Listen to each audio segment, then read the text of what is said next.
It's only been a couple days since I played the pre-order beta for Diablo 4, and I can tell you this much, I want more. I did not get my fill, but in a good way. I found myself rewatching footage before I even started making this video, because Diablo 4 just sunk its claws into me. But, just because I'm enjoying it, doesn't mean it was smooth sailing. I had and have my fair share of concerns, bugs, and issues. So let's get right to it. Talk about the good and the bad, and why I think Diablo 4 is still going to live up to the Diablo name. And if you guys are enjoying my reviews and other game videos, don't forget to hit that subscribe and like button. And as usual, just so you guys know, this review is coming from the perspective of my experience on the PS5. I have not played it on my PC yet. Now, if there's one thing that indicates a great game for me, it's how hard side content pulls me away from the main objective. And Diablo 4 did just that. I hit beta level cap of 25 before finishing the main mission questline, and all because of the world and its secrets. Similar to games like Red Dead Redemption 2, Witcher 3, and most recently Hogwarts Legacy to name a few, those games are really great examples of masterfully executing the sense of immersion by drawing you away from the main objective unintentionally, because it's just that interesting and piques your curiosity enough to do so. But for Diablo 4 being a top-down ARPG, it seemed less likely for me to get completely sidetracked, but I was pulled off course hard, all because of a couple factors: the environment, world events, and side quests. The environment and the world is stunning. They took a step in the right direction towards the dark and eerie, but it still doesn't quite live up to that feeling of Diablo 2, which I think is fine, because let's be real, do we think we'll ever get that same feeling and comparison to Diablo 2? I believe that lives in its own space and in a different time for gaming. It set the tone for its era and made future games better, and we should acknowledge that, and maybe it can never be matched in that regard. Just my opinion. Now back to it. While maintaining that charm of an ARPG, the depth of this game is incredible, both in its graphical detail and actual level depth. How much you can see in different zones below you had me stopping to admire and just look because it was impressive. In addition to that depth, you have traversal opportunities. Now at first I thought this was kinda gimmicky, but then something about it started to make more sense that really put the open world feeling together. Having to crawl into a cave or an underpass to get into a walled zone, or climbing up and out of a spider den you found yourself stumbled into, really made the world feel more alive and open. Now while you're wandering around, you'll also run into world events. These award you with loot chests upon completion, and can be done with other players that you are not grouped up with. And sometimes you get one by yourself. These were fun and with a decent variety of objectives, but I fear they may get repetitive. Only time will tell with that one. Now of course I can't leave out dungeons. If you truly want a solo experience, dungeons and the main storyline, which we'll get into later, are just that. No random players can come into your dungeon you've discovered, leaving that experience completely to you and your party if you have one.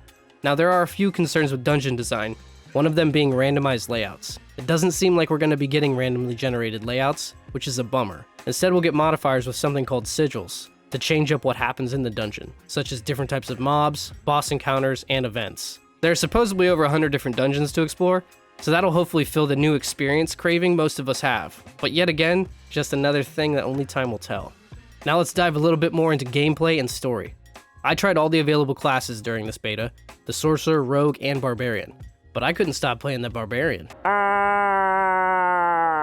I hit 25 and just kept on going.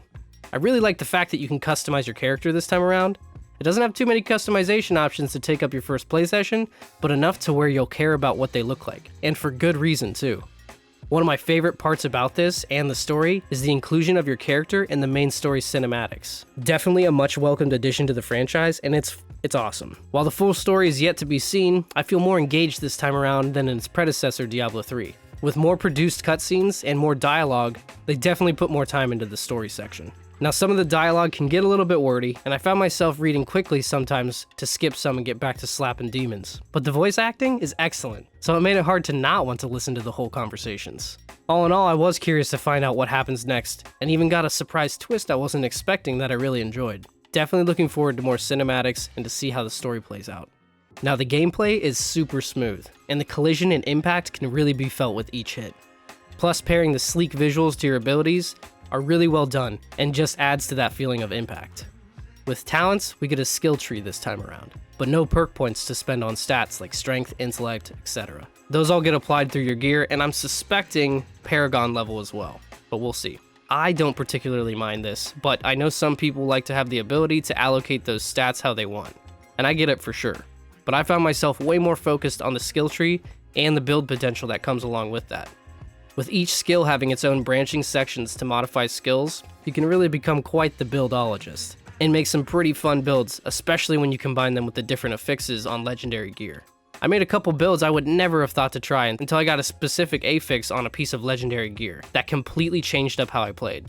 And that right there is a major factor in chasing gear, just to see what kind of new playstyles you can run into, similar to Diablo 3. However, my experience of itemization and affixes have been super impactful, where others found some nothing to write home about, so I may have gotten lucky. I did end up with 8 legendary pieces by the end of this first beta, and I'm hoping that they boosted the drop rates on legendaries, because if I'm getting that many at this level, I fear it may lose its luster quick. Time to talk about the big change, and that's converting Diablo into an MMO. I mean, this is totally subjective, and it's up to player preference. Some think that Diablo shouldn't be an open world concept and it should stick to its roots. Me personally, I'm on the other side. I love MMOs, and I think what they've done here has added just enough of that element so that it's not overwhelming or affecting your solo game. There's something about walking into town and seeing other players that make me want to play and be a part of what's going on. Everyone's doing their own thing, walking around to different vendors, porting in and out of town. It just feels more like a community, and I'm definitely about that. Plus, you can inspect other players' gear and see what kind of items they are rocking with, which is nice. And then when you walk outside to actually go play, I never once felt overwhelmed by other players in the area.